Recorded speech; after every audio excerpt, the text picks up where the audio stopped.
Miami. Miami, Miami, Miami, Miami, Miami, Miami, Miami, Miami, Miami, Miami, Miami, Miami, Miami. It feels like Miami. Welcome to the Heapy Podcast. I'm your host, Giancarlo Navas, and with me today, Kenny Spence. What's up, Kenny? What's going on, man?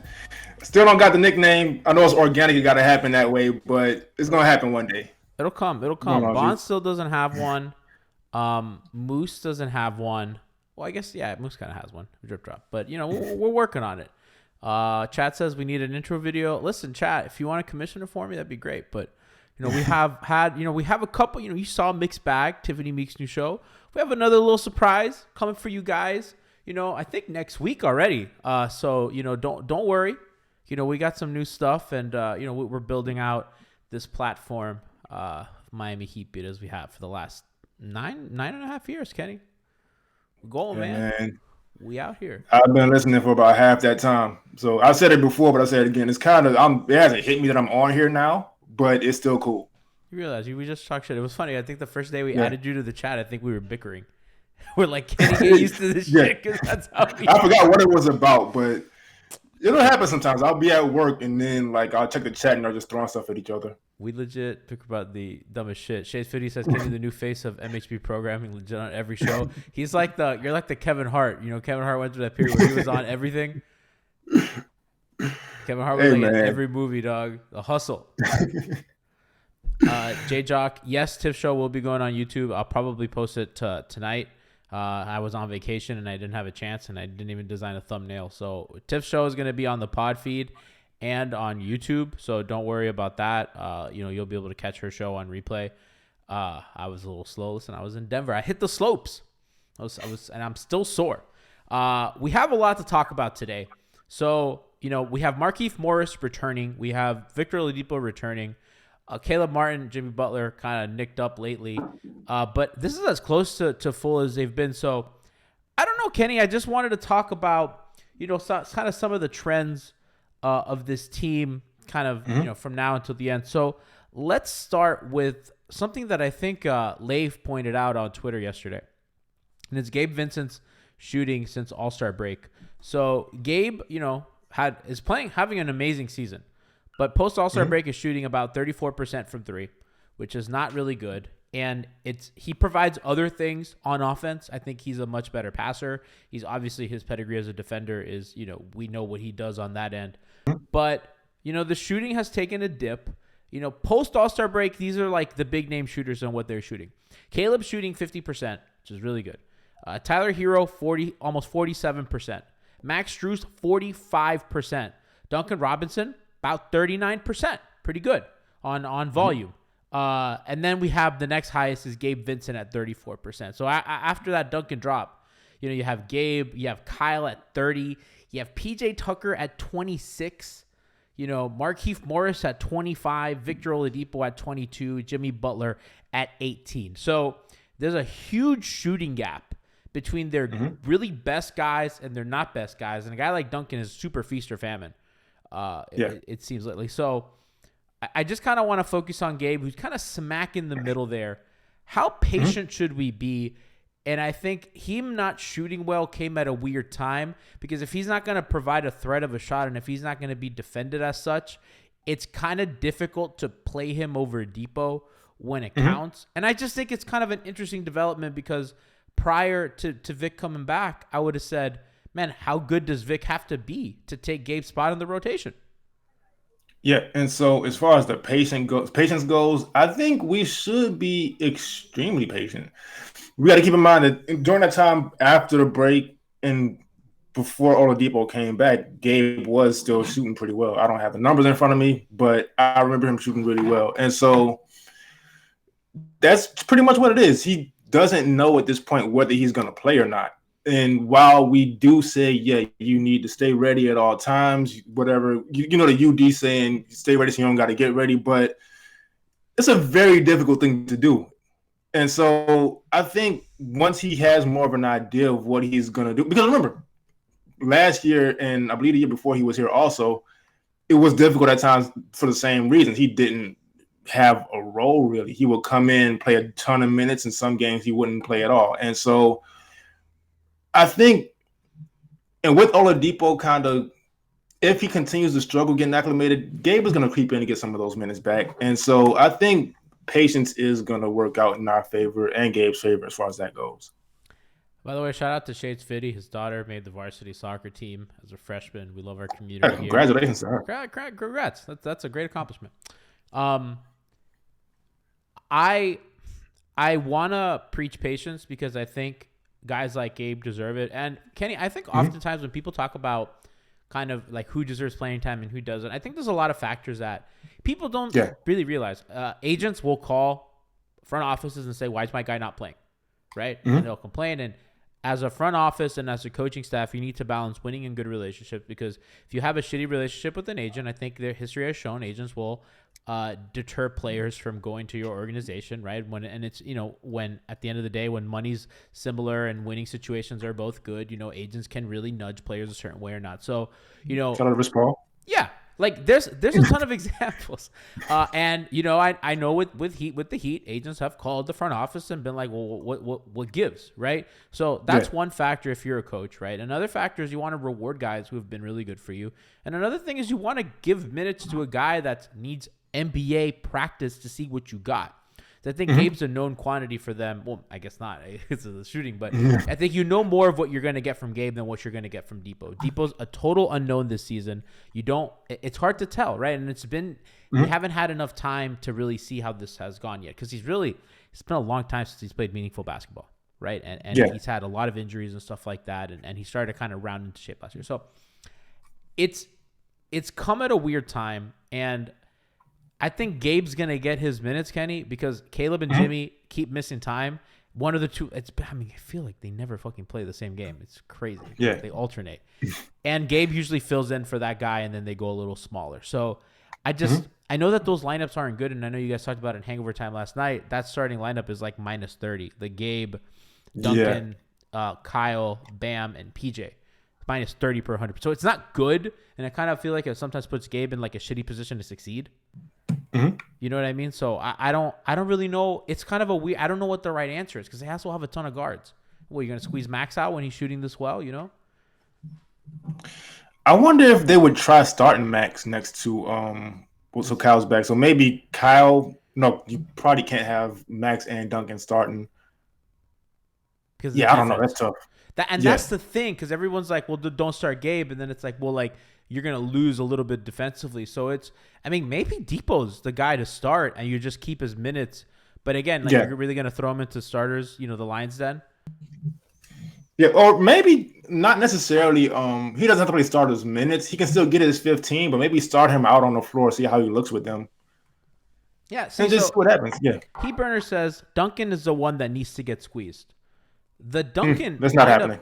That's not happening because of what I just told you, about the agents and like rewarding guys, and I don't think that we're at a point that happens, and really the starting lineup when they're all healthy has not been the problem, right? And if Duncan gets squeezed, it's at the end of games. It's not at the beginning, because like I said, and I've talked about this.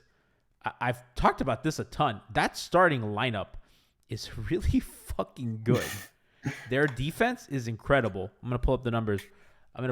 Right now, but their defense is really, really good. So I don't really know what you expect out of it. So in the minutes that they've played, which is 300, almost 400 minutes, they're plus 13 per 100 possessions. They have a 111 offensive rating and a 98 defensive rating.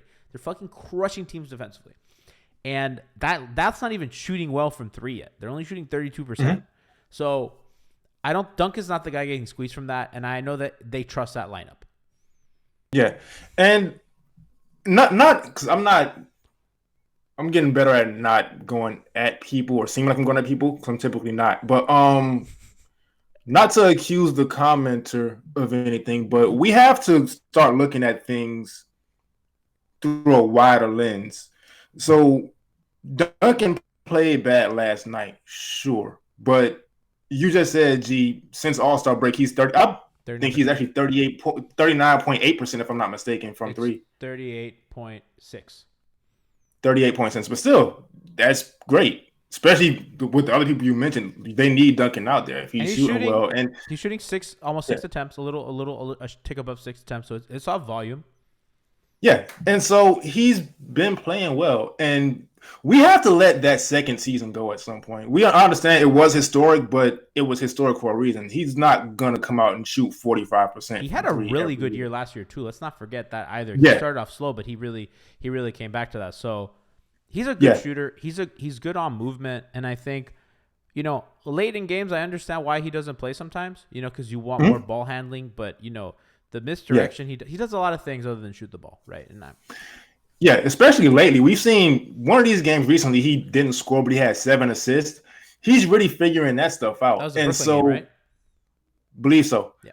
And so now it's just the Duncan stuff. I'm not as annoyed by it as I was earlier in the season, but I feel like we're kind of just saying stuff now.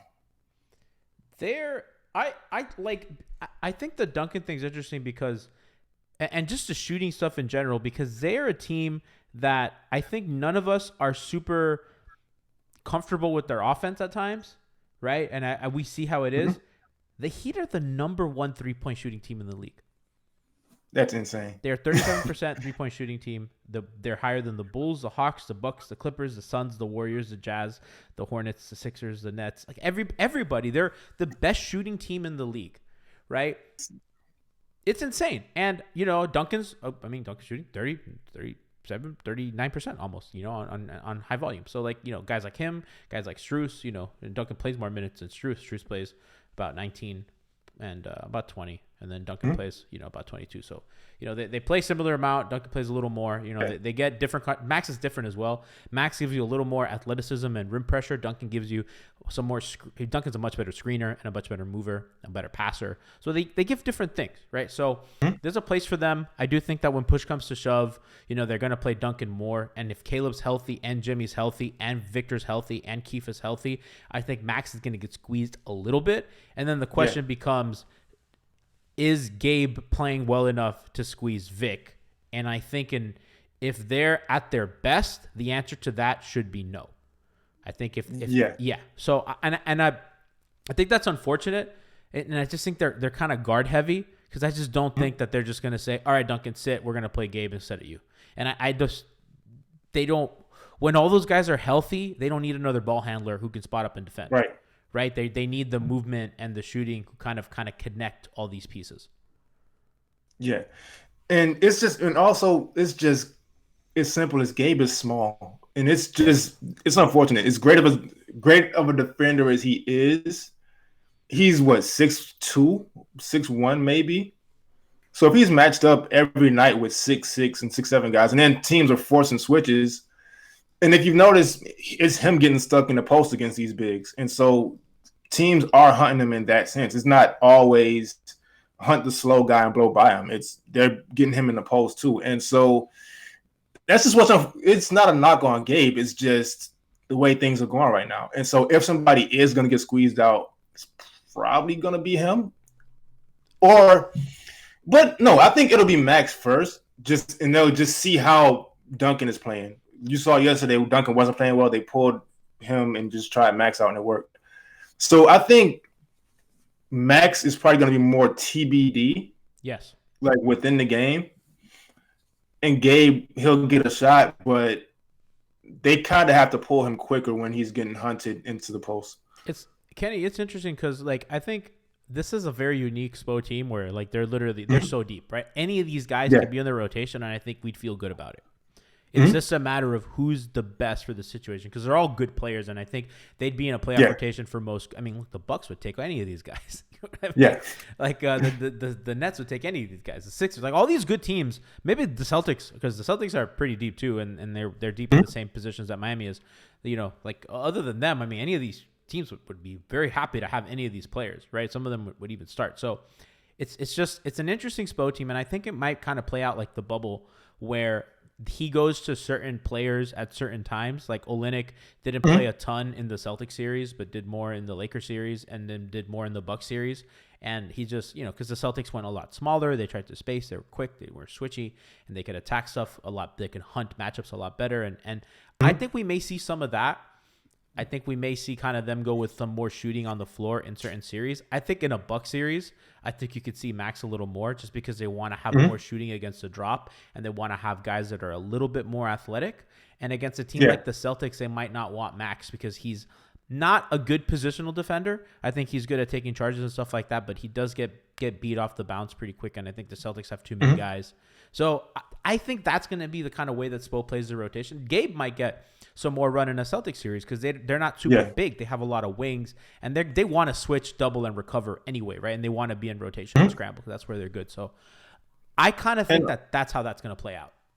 Yeah, same with Brooklyn. Gabe may see a lot more time against Brooklyn because you need as many bodies as possible. We just saw Kyrie had 60 last night. Yeah. And Brooklyn does like to go small at times. And so I could see Gabe playing more against Brooklyn also. Yeah.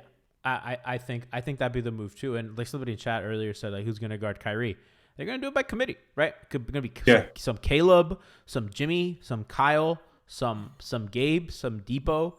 They're going to have a lot of interesting choices to defend these guards and wings. They're deep in terms of defending those guys. I think where they're a little thin is defending power wings, right? Like LeBron, like Kawhi, like Siakam, like Tatum. They're a little thin there because I think Depot's a guy that's not big enough. Obviously, Gabe is not big enough. So that really leaves you Jimmy. There goes my camera. Jimmy and Jimmy, Caleb, and Bam. But you kind of, I think people like when Bam's on the ball, like on these wings. And I think that's good sometimes. But I think you want Bam in the screening actions, right? You want to get him switched on to these guys, not start on these guys. So, when you switch, I think you can matchup manipulate a little bit more than when you drop. So, and it's just the way that he plays. So they don't have a ton of guys to defend these wings. And I think that's where it could get a little dicey for them. But other than that, like, their depth is really good. And I think all of these guys will have their chance, at some point in the playoffs. I think they'll all play important minutes at some point. And it's not a conversation of who's getting squeezed. It's like who's getting squeezed when, because other times other guys might get squeezed. Yeah, like you might not want to play Dedmon too much against, like, if we get Toronto. Yeah, Toronto's or the Nets. Yeah. But if we get Milwaukee with Brook Lopez, we're probably going to see a lot of Dedmon. Absolutely. Or if we get Philadelphia, he defends Joel pretty well, so we're gonna see Dedmon in that series. But in those other series, they'll probably go a lot of Caleb at the 4, Bam at the 5, obviously. We might see some Keith at the 5, who knows, against those smaller teams. But yeah, it's like you're saying, it's all gonna depend on matchups, game planning, and all that stuff. I think the Keith kind of coming in, and he's gonna round into form.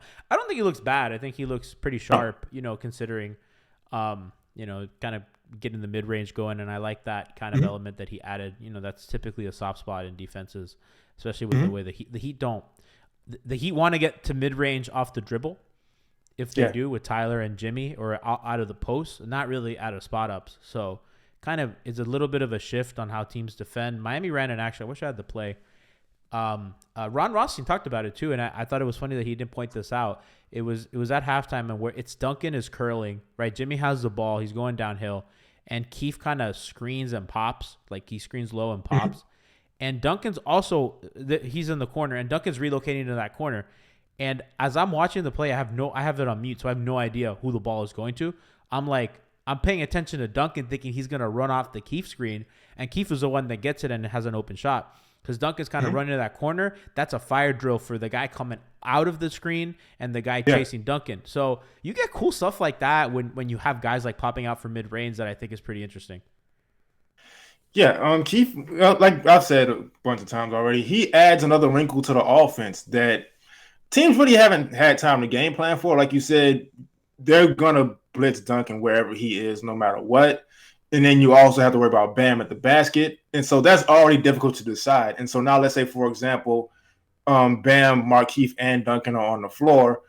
Now you got 3 people you have to worry about. And I'm not saying Markieff is lethal from mid-range, but him being willing to take it and capable of making it, teams are going to probably just try to opt to let him beat them. And there's going to come a time where he beats them.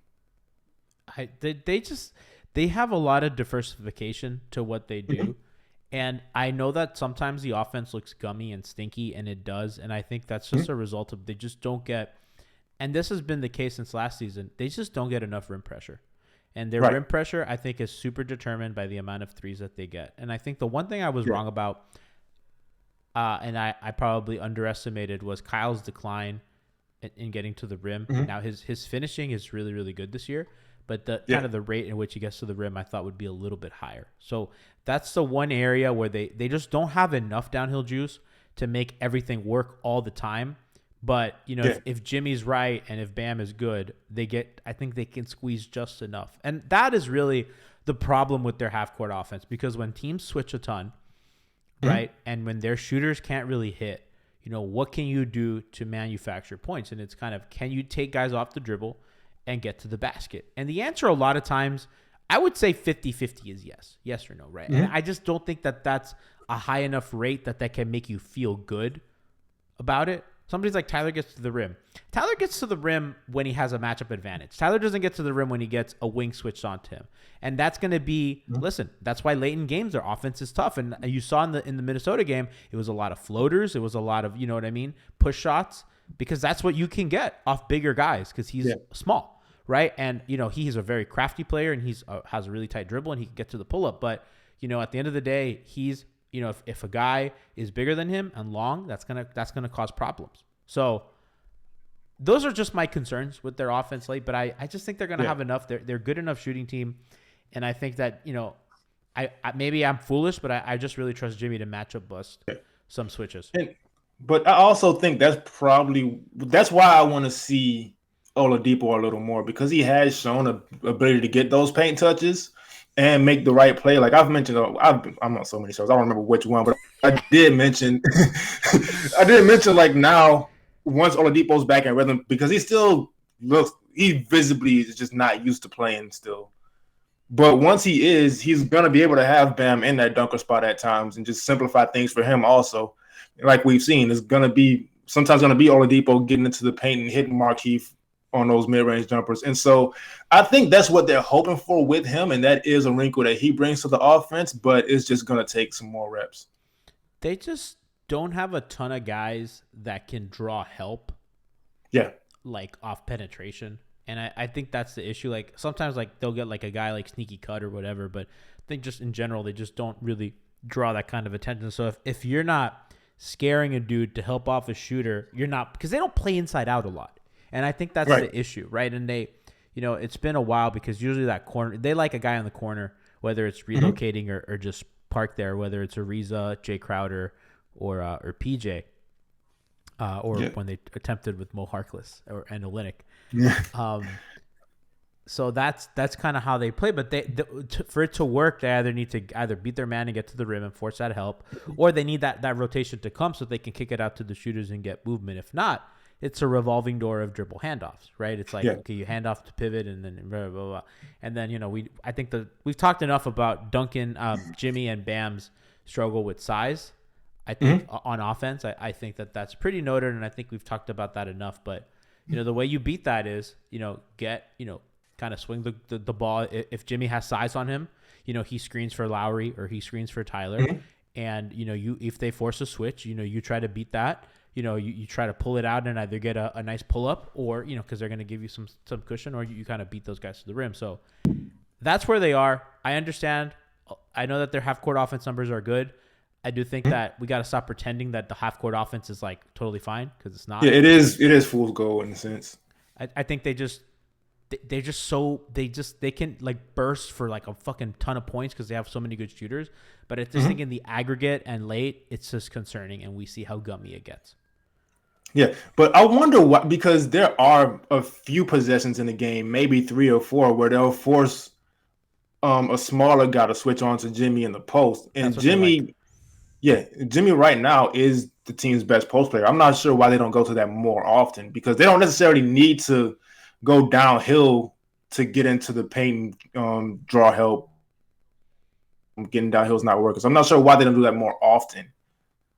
And let's be real. Like when their finals run, it was Jimmy kind of getting smalls, whether it was Kemba, whether it was George Hill, and whether it was KCP, and it was like, I'm gonna bully these guys and get to my spots, and that was really their late game offense, and it just hasn't super worked this season.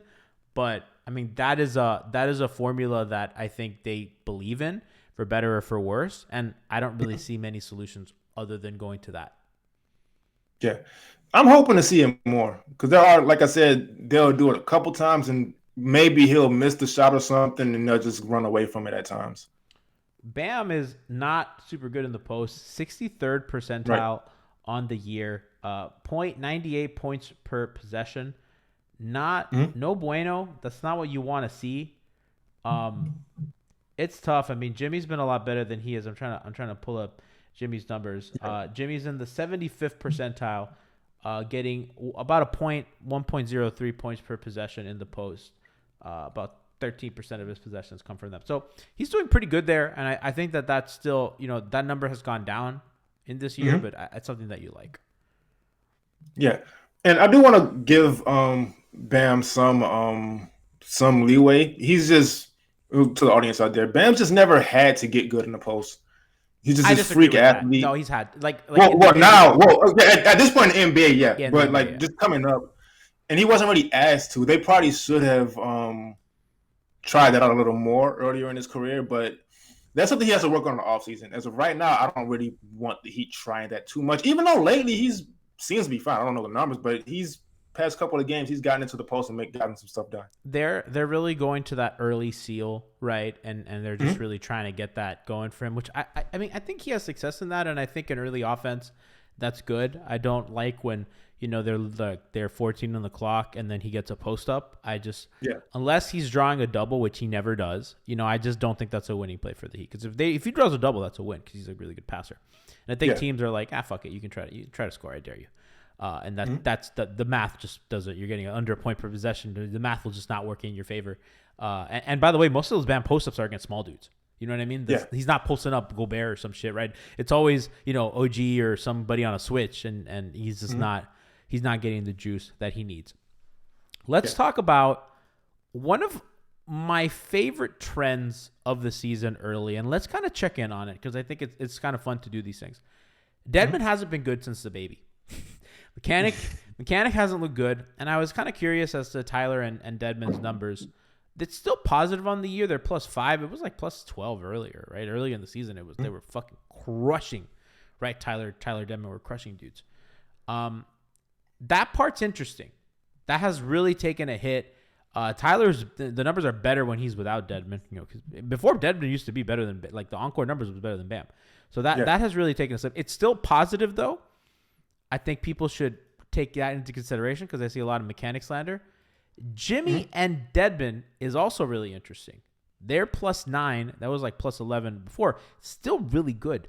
119 offensive rating. Absolutely fucking crazy. So that unit is still absolutely crushing people. And they're not even shooting that well from three. They're shooting 34% from three in those minutes. So that's pure bulldozing, getting free throws and getting to the rim. That's still a winning formula for them. And that's been good. That has stayed good even when Mechanic hasn't looked that, himself as of late. Yeah. So how's Dedmon's defensive numbers? Just from my own eye test, it looks like he's been fouling, but the defense hasn't looked too bad to me, but maybe the numbers say otherwise. The finishing is bad. I mean, his defense has never been like great. It's been like whatever. So, I mean, I think part of that is, they're just figuring out some lineup stuff. I think most of the bad of Dedmon has been the offense is just not finishing because, he was an elite finisher before, right? He was finishing, like complicated off the glass, little, really good touch and all that. And that just hasn't been the case. So I think that'll get cleaned up. That might be fatigue. I mean, I imagine that man hasn't slept. Also the back issues he's had recently. Yeah. Because he just doesn't look comfortable out there. It's just he's not like I'm not gonna say he had burst before, but it just doesn't look the same when he's going up to try to finish. Yeah, no, you're absolutely right. It doesn't. He just doesn't. He doesn't look the same, and it's just the finishing isn't good, and that's everything that you're saying. What Fig said asked, other than attack Bledsoe exclusively, what did we implement against the Bucks in 2012 that we can go back to this year? It wasn't just Bledsoe, it was George Hill. I mean, a lot of it was George Hill, and it was shredding drop. It was like, okay, Lopez is going to drop. We're going to have a handoff, and we're going to do that. And they sold out on Jay Crowder off every. So if Jimmy gets a guy on him, and if Jimmy's beating him off the dribble, that help from Giannis, because Giannis is a help man. It's coming out of Jay, and their kick, swing, open J3. Jay shot 10 billion% from three that series. And that was pretty much all she wrote. It wasn't really a Bam series. That was a Jimmy and Jay series. And late game, it was give Jimmy the ball. Where's George Hill? I'm going to find you. Tyler, come screen for me. And lights out. So on offense, that's what they did. And Miami's been really successful against the Bucks on offense this year. Especially when, they have their guys, you know what I mean? Like they're shredding the drop. I mean, they have been really consistent all year in just beating drop coverage. That part I'm not concerned about. It's, can they defend Milwaukee? And the answer has been no. It's been pretty consistently no. I think they do a decent job on Giannis still. But, the Bucks shooter goes crazy because Miami, sells out on shooters to defend Giannis. And those guys have hit. I think every game that the Bucks have shot 1,000,000%, except that one that in Miami where the Bucks got blown out. And the first game. The two in Miami, the Bucks didn't shoot well, and the two in Milwaukee, the Bucks shot amazing. So I'm not worried about the Bucks matchup. I'm concerned a little bit, but I think the Heat have a winning formula on offense for sure. Yeah. And Bucks defense hasn't been super good. I think when Lopez comes back, it'll be more interesting. But yeah, if Middleton and is going to beat you by shooting that well, there's not much you can do. That's how they play defense, and that's kind of it. Yeah, I think with the Bucks, the thing is, they lost PJ. They got rid of DiVincenzo. They're playing a lot of Bobby Portis minutes, and while that's great offensively, defensively, it's not. And also, the Heat are not exhausted. They don't have Kendrick Nunn trying to run the offense. There's a lot of – it's like that matchup now, like we can't really look at that playoff series and still use it as an indictment on the Miami Heat. It's a different team. They have PJ Tucker instead of Trevor Ariza on defense. So now you have a strong person who typically guards Giannis pretty well. And then on offense, you have PJ in that corner instead of Andre Iguodala. And so I think last year's team was just weird. It was just like that wasn't a team they said they were built to win, but it wasn't going to work out. What is chat doing? If Oladipo can give us minutes against Holiday, I don't see why we can't make the series. Buddy, we're the captain. They got to make it a series, not us. What the fuck are you talking about? Last time I checked, the Heat were first place, not the Bucks. Where are the Bucks? Are they second? That's not first. I'm sorry. And Oladipo should probably be ready by then anyway. I think they have 15 games left? Ish. Yeah, so that's enough time for him to at least figure out how they're going to use them. They're 2.5 back of Miami right now. Until that changes, I'm sorry. I just think in the aggregate, the Heat have been a better team this season. I think the Heat match up against the Bucks a lot better this year than they did last year. And so obviously they're a great team, so it's a little concerned, but I'm not as concerned as a lot of people may probably think we should be. So, in terms of net rating, the Heat are above Milwaukee by a full point. Heat are top 10 net ratings for the Bucks. Heat have the second best net rating in the East behind the Celtics, who have just been absolutely red fucking hot. And the only 3 teams in the East that are in the top 10 in net rating, 4 teams, I guess Cleveland snuck in right there at 10. Cleveland at 10, Milwaukee at 7, Miami at 6, and Boston at 4. By the way, the Heat have wins against all these teams. Phoenix, not the Warriors, the Jazz, not the Celtics. They haven't been the Celtics this year, right? Yeah, no. The Celtics have played them real tough. Memphis, they've beat. Milwaukee, they beat. Dallas, they beat. Minnesota, they haven't beat. That's funny. Yeah. The Minnesota thing is funny. So, they have wins against most of these good teams, unlike the Bulls, which is still funny. So, yeah, I know that you and Brian talked matchups last pod, but yeah, I wanted to answer Figs' question. But it's going to be it's going to be an interesting kind of playoff run. Keith looks good. I think Depot's kind of coming into form. I think we kind of touched on their late game offense and kind of what I think. I thought yesterday was a good win against, Yeah. we could say a bad team. I mean, it is a bad team. Let's be real. It's a bad team. They do fight though. You were on the pregame with us. They do. Yeah. Yeah. So, but they got themselves out of a jam. I don't like Jimmy being a hero. I didn't like that. I want Jimmy to not, I want Jimmy to be healthy. I don't want Jimmy to play, buddy, we're playing for June, not a game in March against the 29th ranked team in the league. Yeah, I do want him to just go ahead and chill because it does seem like Jimmy's been hurt a whole lot, but there's been like the same couple of injuries. He keeps trying to play through them and re-injuring himself. Get the Nikes. Get rid of the D-Way shoes. I'm sorry, Dwayne. Chat we says, love Dwayne, but man. Yeah. Chat says we got hit with the Kelly keeper. We sure did. You saw how happy Eric Reed was? Yeah. It was a nice play. I got to give credit to him. I'm in on the Kelly keeper. I think Bam should do more Kelly keepers. Yes, that would. Oh, man. We got to do more. Because it's wide open because teams are still terrified of Duncan. And so fake the handoff and go.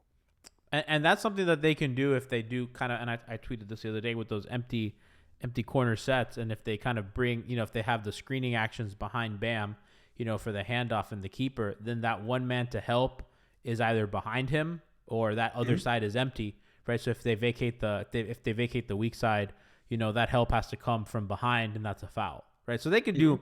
I wonder if they're gonna. I haven't seen them do that. I wonder why they don't. But obviously Spo's a Hall of Fame coach, and I'm not, so I'm sure that they have their reasons. But it's just something that I'd like to see, and I think is pretty interesting. But I love all that Spo's doing this year, Coach of the Year, in my book. I saw somebody asked earlier. Let me pull this comment up. Shade Fitty asked, "What chances do you think Herro has of winning both Sixth Man and Most Improved Player?" I think Caleb has like a legit case for Most Improved Player. I don't know why no one has like propagated this. That dude went for a 2-way contract because nobody wanted him. Yeah. And that dude's fucking good. Like, he's good. You know what I mean? Like, he's the kind of guy that everybody wants. Athletic wing who can shoot and defend and play small ball 4? Yeah. What? He's like the prototype of 2022's NBA. Also, chat, Ja is not winning Most Improved. Yeah, no. What are we talking about? I know who's going to win it just based on, like, who? Watching the way. It's going to be Darius Garland. No, they're too young. He is, but just this thing's like what should make sense and just what I think the media is going to do. And so early on, like once you see a bunch of writers saying this player is going to have a breakout season this year, whatever the case is, they're already pushing for him to win it. And so then he came out and had a great season. I think they're going to give it to him probably because they gave it to Julius Randle last year. I'm going to read you all of the Most Improved players since 2011. Ryan Anderson, Paul George, Goran Dragic, Jimmy Butler, CJ McCollum, Giannis, Victor Oladipo, Pascal Siakam, Brandon Ingram, Julius Randle.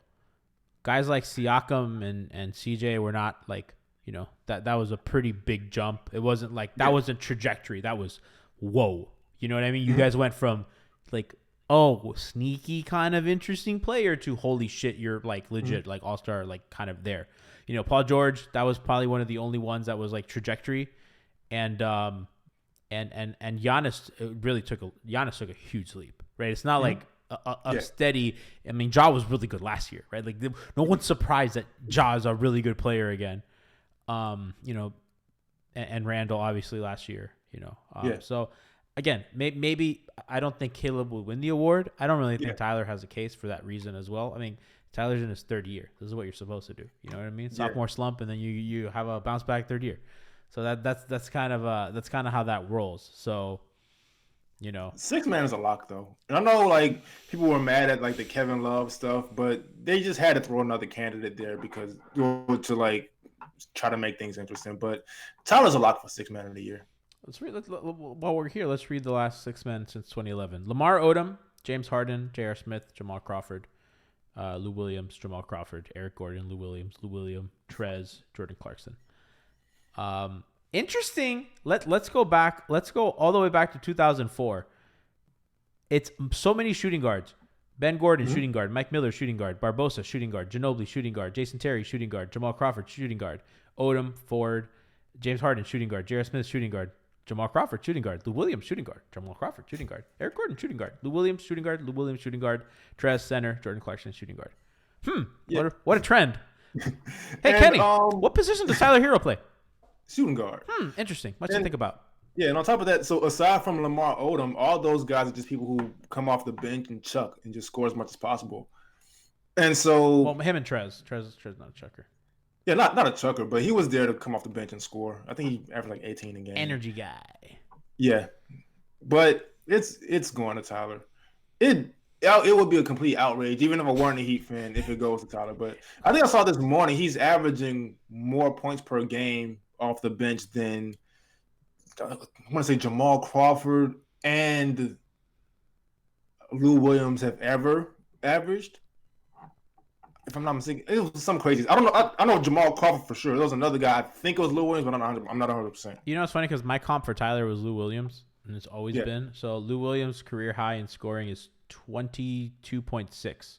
Yeah, so it wasn't him because Tyler's averaging 21 right now. Yeah. So the comp is, a lot of Lou seasons are like 20 and 5 assists, right? Like his really good seasons have 20 points, 5 assists, 3 rebounds, and that's. Was it Manu?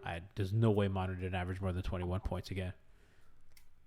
No, here's a segment where we actually. I think he was. I think it was 3. I think Manu holy was shit! One of them. Manu has never averaged 20 points. Yeah. Manu's career high was 19 and a half. That is insane. Under pop structure, though, I kind of get it. That's so wild, dude. That guy's a Hall of Fame talent. Yeah. Like, it's crazy. And even just the way he fell into that role was kind of funny because they liked him, but it was like Pop was very frustrated because he was flashy. He was a turnover machine. And so he just relegated him to the bench, and he kind of got stuck there and ended up being productive. Being an all-time great. Yeah.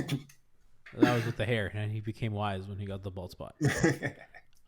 So, yeah, I think Tyler's probably a lock. I think, whether the merits of the award he deserves, I just think that he is really the best bench player in the league this season. I think, obviously he's a starter caliber guy. He was in incredibly fringe all-star conversations. You know what I mean? We don't have to get cute and be basketball hipster about Kevin Love. Right. Yeah. And I'm not the biggest Tyler fan in the world. You know what I mean? But like, come on, guys. And I like Kevin Love. And I like what the Cavs are doing, but we don't no. I get it. I get it, but it's like it's kind of like giving Andre Iguodala Finals MVP. Yeah. It's like we're getting too cute here. 13-7, 13-2-7 is good, right? Kevin Love's having a great season. 39% from 3, 46% from 2. It's a little rough, but we'll ignore that. Good shooter, good player, has really ramped up the defense and all that stuff, but that's just not the impact's not the same, Yeah. Tyler is truly like a core piece in what is a title team, and without him, they're not a title team. Without him, they're not. I don't know if they even they'll probably be good, but they'll be good. His scoring ability and shot making ability is just so crucial for this team because nobody else really has it. His leap. You have guys who can make shots. You have like Duncan, you have Max, more so in the shooter realm, even though they do other things at times, but they don't have anybody else who can really create for themselves without like getting to the basket and get to the line, aside from Herro. So he's so crucial to the team. It's just like you have to give it to him. You know what? For me, the big thing as well is the free throw attempts have gone up every year. Mm-hmm. That's the other thing. He's up to not that he shoots a ton, but he's up to 3.5, which I think is really good, steady improvement for him. Shooting better than Kevin Love from 3 on more attempts. Shooting better from 2 than Kevin Love on more attempts. Scoring more. Assisting more. Just winning more. Right, impacting more, playing bigger minutes. And really, Kenny, I think a lot of us looked at this team as a 4 or 5 seed, a 3 to 5 seed in the regular season. The reason why this has gone the other way is because of Tyler's leap. You know, the almost exclusively because of how good he's been this season. So, you know, to pretend otherwise is, I think, funny. And again, this is coming from a person who was ready to trade Herro last season and has had to eat a lot of crow. He's, you know, I was wrong. He's really good, and he's going to continue to get better, I hope. But yeah, we don't have to get basketball hipster cute about Kevin Love and everything. You know, neither one of them is a stopper on defense. You know, Kevin's improved. You know, this year. You know, credit to him for playing hard on that end. But you know, again, they're not changing your life on defense. You know, at best, Kevin Love is surviving, and on a good night, that's what Tyler does. So let's stop getting cute, guys. Let's give the award to Tyler. It's not like there's somebody. It's not, you know. It's, again, let's not do the Iguodala Finals MVP thing, which was really funny in retrospect. So you mentioned it, but I'm curious what Tyler's free throw rate is since January, pretty much the calendar year, because it seems like it's gone up. He's really made a commitment to getting to the line since the year started. We can, we can. I could take a look at that. Yeah, I mean, I think that's important for him, especially, and I think it just helps their defense as well. You know what I mean? Like, you know, you really want to get more free throws because they thrive on setting their defense, and they have older guys too, so that really helps. And it's just, you know, when they get to set their defense, they get to go out and transition, where I think they're the best. So I'll pull up those numbers for you, but you know, his improvement has been stellar. The stuff he's shooting like 87% at the line too. Yeah. You know, which is just absolutely like bonkers. So let's look at his pre-All-Star break. You know, he was shooting, let me see if I can get these per game. Okay, this is of course, NBA.com doesn't want to give me individual box scores. That's great. Okay, I'll come back to that. But you know, he's been good. Yeah, he's really using that strength, and God damn it.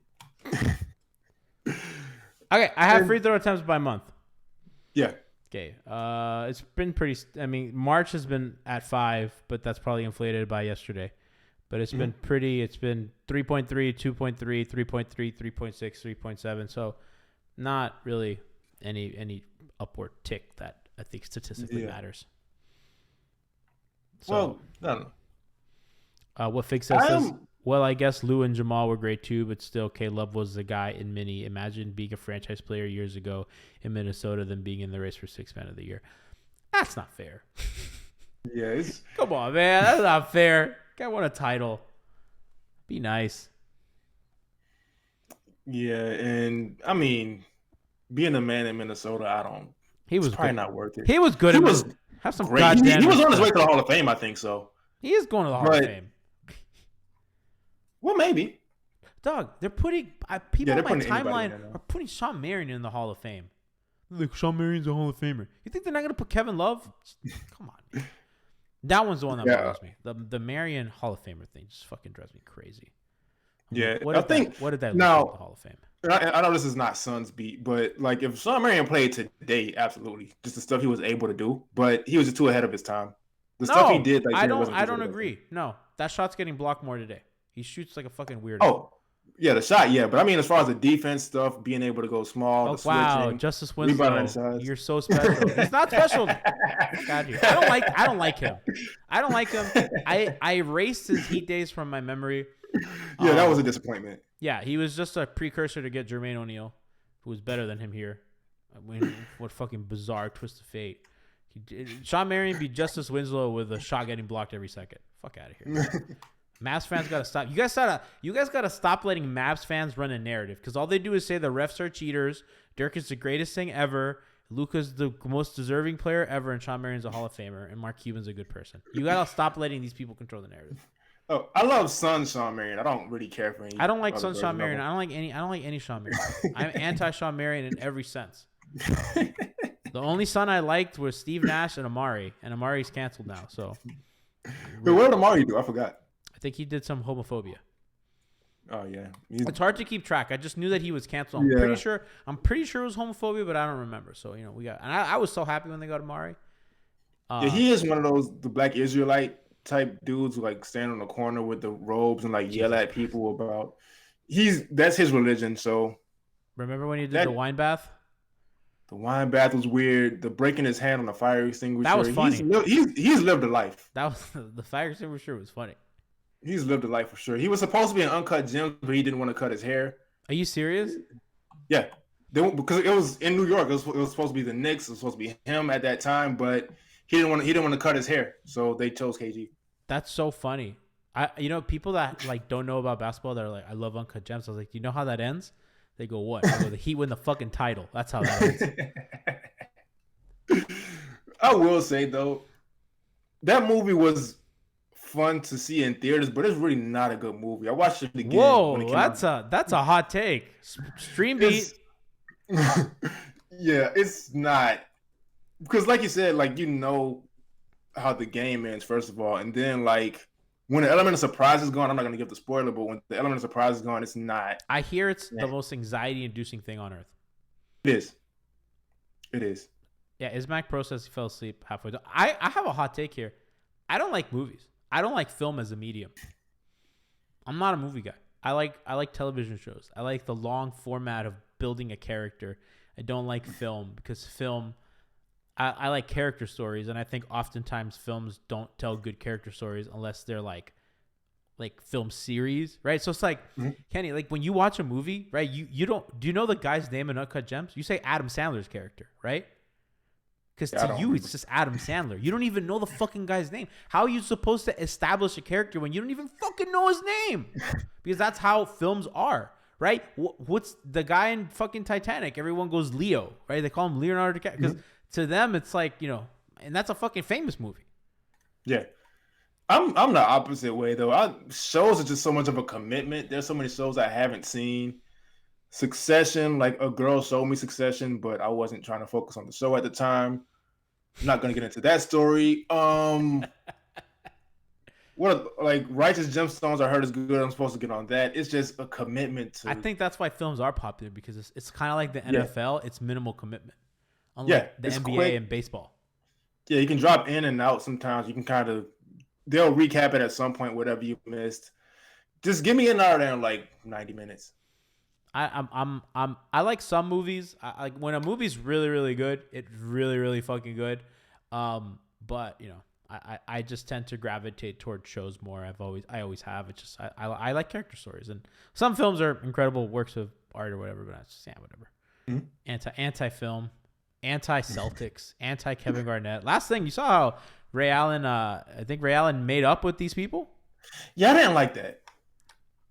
I'm not a fan of it. You didn't like it? You just want hatred? Yeah, because like you got UD out here like still threatening to fight KG after all these years. You can't just go make up with KG. Paul Pierce looks dead in the picture in the Instagram. I'm looking at it right now. And Paul Pierce looks like he ate Paul Pierce. KG the only happy one. Yeah, I'm not the biggest fan of forgiveness. I don't like forgiveness. I'm with you, Kenny. I'm fucking with you. Fuck forgiveness. I remember shit forever. Yeah, they would, because Ray Allen didn't really do anything wrong. He just wanted to go to another team. It was a rival, quote unquote, but like that Celtics team, they gotta cut it out. Let's be honest. They were never gonna win again. Let's call a spade a spade. Ray Allen's a fucking sellout, but it's okay because he sold out for us. Yeah, he came to the Heat. Dog, so cool. Ray Allen did some class trader shit. I don't give a fuck because he came here. I'm not out here pretending that he didn't be a class trader. Now, those other dudes need to grow up. Right? Yeah. That's in the past. I understand in the moment. Yeah. And by the way, Rondo sneaking in. Get Rondo out of here. Rondo's not like. Yeah, he was just the young guy. Rondo's not half as good as these guys. Yeah. Schmieden said Wade went to Cleveland. You know what I mean? Well, that wasn't class trader stuff. He came back. Dwyane leaving to Chicago, that was Riley being a class trader. Pay the man. Gave Tyler Johnson the third year, but didn't want to give Wade the third year. That shit, I'll never forgive him. You remember that, Kenny? Yeah. Because Dwyane wanted a certain amount of money because Dwyane wanted a third year, and they said, no, we're not committing a lot of money to a third year. Dwayne's like, fine, I want this much money in 2 years. And I'm like, sorry, we can't do that. Look at our cap. We're capped out. And then they turn around and they give Tyler that fucking giant contract on the third. And everyone's like, that had nothing to do with it. Man, shut the fuck up. I'm sick and tired. And I wanted to hate D Wade for leaving, but I couldn't bring myself to it. Nobody because it's could. D Wade. Kenny, How many people leave for a conference rival in which you recently had playoff battles with, come into your building, and everyone fucking love him and cheer him? He went to the Bulls and the Cavs, and when that dude came back, and he left for money. And everybody just wanted him back the whole time. And we were like watching Bulls games and man, only him. Yeah. I wonder if Brady goes back to the Patriots, how they treat him. Probably the same, right? Yeah, probably the same. Probably the same. Do you think? But they hate him now. Do they hate him now? I don't know. Chat, do you know? I don't watch football. I don't watch a ton of football, but like, do Pats fans hate Brady? I think they better not. That's all he did there and how irrelevant that team was before he got there.